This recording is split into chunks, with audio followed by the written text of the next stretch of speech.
गोपाल नाम का एक मेहनती लकड़हारा रहता था। वो हर सुबह अपनी कुल्हाड़ी लेकर पास के जंगल में लकड़ी काटने जाया करता था। एक दिन जब वो नदी के किनारे एक बड़े पेड़ को काट रहा था, अचानक उसकी पुरानी लोहे की कुल्हाड़ी हाथ से फिसल गई और छपाक की आवाज के साथ नदी के गहरे पानी में जा गिरी। गोपाल बहुत दुखी हुआ।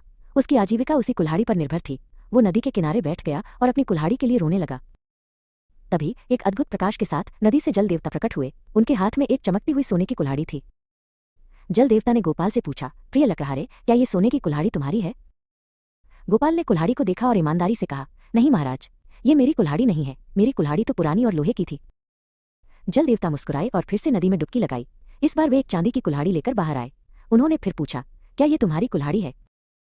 गोपाल ने फिर से सिर हिलाया और कहा, नहीं, ये भी मेरी नहीं है महाराज। जल देवता ने तीसरी बार डुबकी लगाई और इस बार वे गोपाल की पुरानी जंग लगी लोहे की कुल्हाड़ी लेकर आए। क्या ये तुम्हारी कुल्हाड़ी है? उन्होंने पूछा।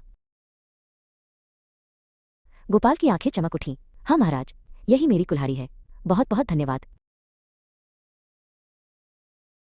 जल देवता गोपाल की ईमानदारी से बहुत प्रसन्न हुए। उन्होंने कहा, तुम्हारी ईमानदारी ने मेरा मन मोह लिया है, इसलिए मैं तुम्हें ये तीनों कुल्हाड़ियां उपहार में देता हूँ, सोने की, चांदी की और तुम्हारी अपनी लोहे की कुल्हाड़ी भी।